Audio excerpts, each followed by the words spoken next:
Clashes and political uncertainty in Bolivia following the resignation of President Evo Morales. The leftist leader has been offered asylum in Mexico amidst the fallout.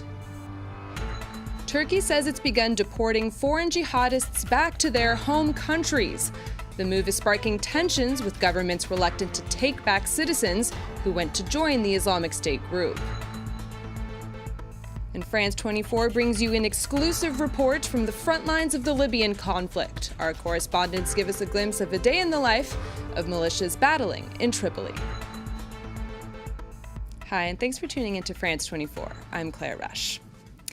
Our top story at this hour takes us to Bolivia, which has been gripped by protests, looting, and political uncertainty since President Evo Morales stepped down on Sunday following a disputed election.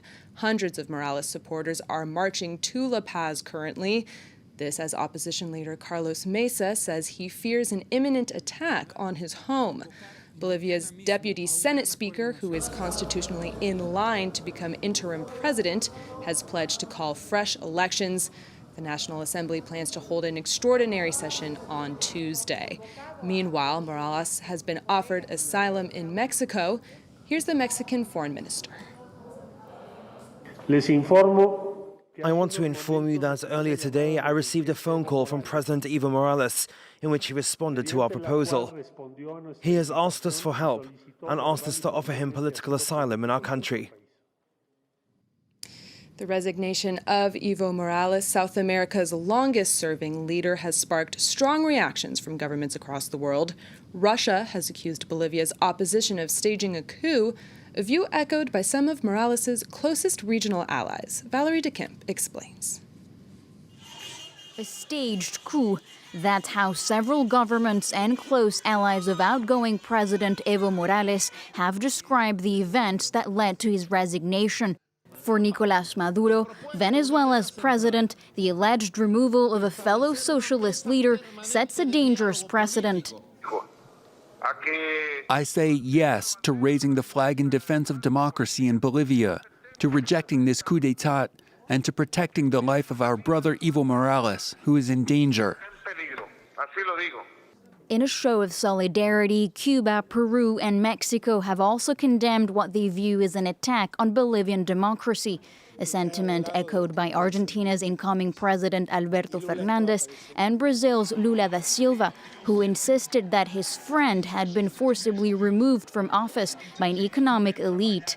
Russia, a close ally of several left-wing governments in the region, issued a statement on Monday accusing Bolivia's opposition of orchestrating a coup. We view with concern the dramatic development of events in Bolivia, where the wave of violence unleashed by the opposition did not allow Evo Morales to complete his presidential mandate. Meanwhile, the European Union has also expressed concern over the events, urging all parties to refrain from violence. We call on all parties, especially on the authorities, to assume their democratic responsibilities and take the appropriate decisions that will allow quick reconciliation and avoid further violence. Both the EU and the Organization of American States have called for fresh elections overseen by an independent electoral body that can guarantee transparency in the voting process. Staying in South America, Chile is also being rocked by anti-government marches. Demonstrators faced water cannons in the capital Santiago on Monday as they protested against a plan by President Sebastián Piñera to draft a new constitution. The opposition is against the plan, as it calls for the new constitution to be drafted by current lawmakers who are distrusted by many protesters. The rallies began nearly a month ago over a rise in subway prices, but have since evolved into a mass movement over inequality. Lebanon's political crisis is being compounded by an economic crisis. The mass anti-corruption protest movement, which erupted nearly a month ago, has some worry that the country may be on the brink of default. But banks are trying to reassure people that their deposits are safe. Fraser Jackson reports. It's a site that is often targeted by protesters. On Monday, the soldiers and barriers protecting it proved to be no match for the people's anger. Since the beginning of the protest movements, the Lebanese central bank and its governor have been heavily criticized. Protesters say they aren't doing enough to stamp out corruption. Riyad Salameh is in cahoots with the authorities. He claims to protect the Lebanese pound, but it's not true. We've been told the same lies for 30 years, and we still have not seen the country's economic situation improve. Many in the country now fear a banking crisis, and the panic has gripped social media. Rumours circulating gained such traction that two of Lebanon's largest banks were forced to deny rumours of bankruptcy. On Monday, it was the turn of the governor of the central bank to assure the public.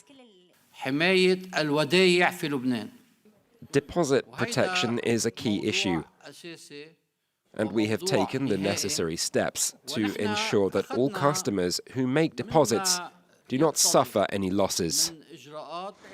Devaluation of the currency, endemic unemployment and a national debt that is out of control. Lebanon faces sizable problems. In an attempt to keep cash in the country, the central bank has blocked most international transfers. Regulations on withdrawals and dollar conversions have also been imposed since the banks reopened on November 1st.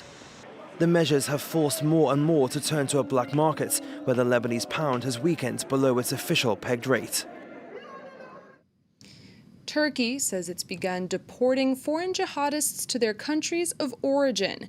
The move has sparked tension between Ankara and governments that are reluctant to take back citizens that went to join the Islamic State group in Syria and Iraq.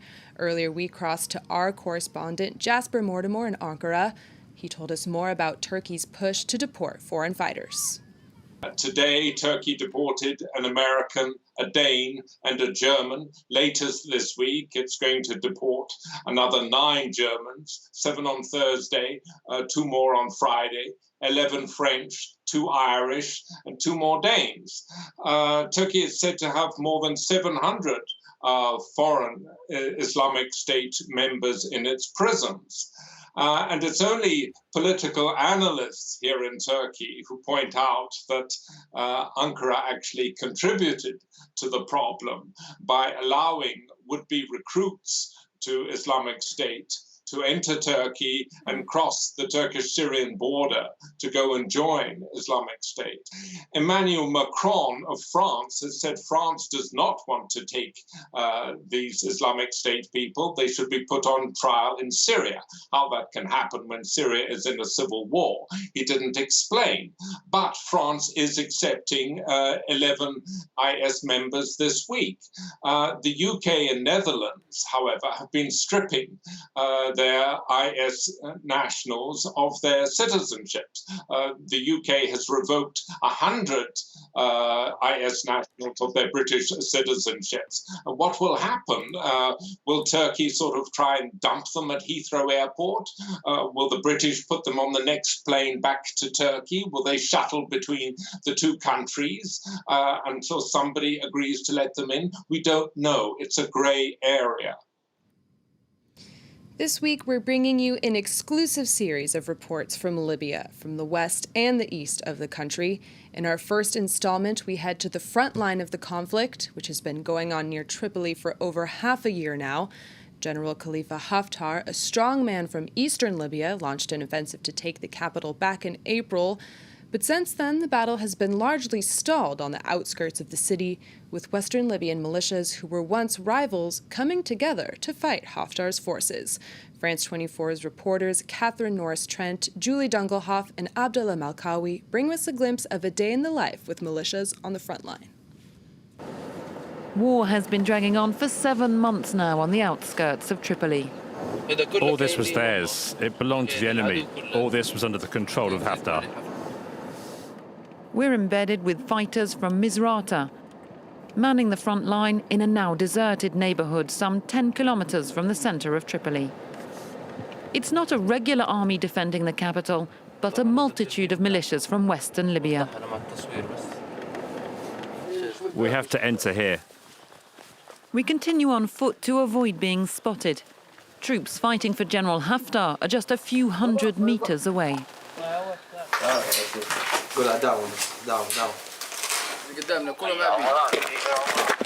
Small groups of militia fighters man sniper positions around the clock. in this semi-urban battlefield of abandoned homes. You see that explosion? It was a strike by a Coronet missile. You can hear their voices. They were shouting. But another sound worries these fighters far more.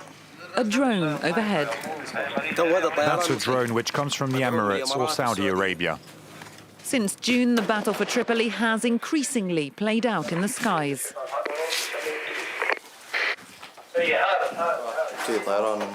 Right now, they're warning us about the enemy drones. There is movement in front. The enemy is moving. We have to deal with that.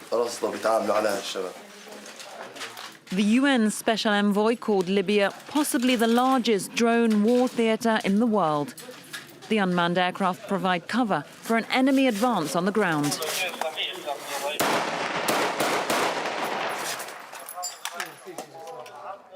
The enemy's there.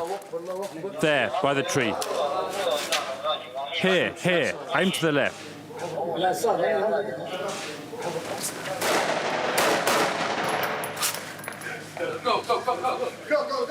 Incoming fire intensifies in yet another game of cat and mouse on the fragmented front lines around Tripoli. So once again, we're pulling back from the front line because the men here are alarmed about the prospect of drones. The one thing they're really concerned about in this long, drawn-out conflict now is being hit from the air. European leaders say they are concerned over Iran's decision to resume uranium enrichment. A report released Monday by the UN nuclear watchdog said Tehran is accelerating enrichment in the latest violation of the landmark 2015 nuclear deal. Germany said it's, quote, extraordinarily alarmed, but added it wants the deal to stay intact. Since U.S. President Donald Trump pulled out of the pact last year and imposed new sanctions, Iran has been stepping up violations in a bid to pressure other signatories to work around Washington's sanctions. Now, riot police are being deployed in metro stations across Hong Kong this Tuesday. This, along with reports of tear gas and rubber bullets being fired on a university campus. The latest unrest comes after one of the most violent days in Hong Kong since protests erupted there more than 5 months ago. On Monday, a police officer shot and critically injured a pro-democracy protester. And in another incident, demonstrators set a pro-Beijing supporter on fire. Monty Francis and Nick Rushworth report. In a video broadcast live on Facebook, a police officer struggles with protesters trying to block a street. He pulls out his gun and fires. A 21-year-old man hit in the torso is now in critical condition. The shooting is the third time Hong Kong police have fired live rounds at protesters. Last month, officers shot and injured 2 teenagers who both survived. Demonstrators had gathered for a general strike to mark the death of a man who fell from a garage last week during a police operation and who later died of his injuries.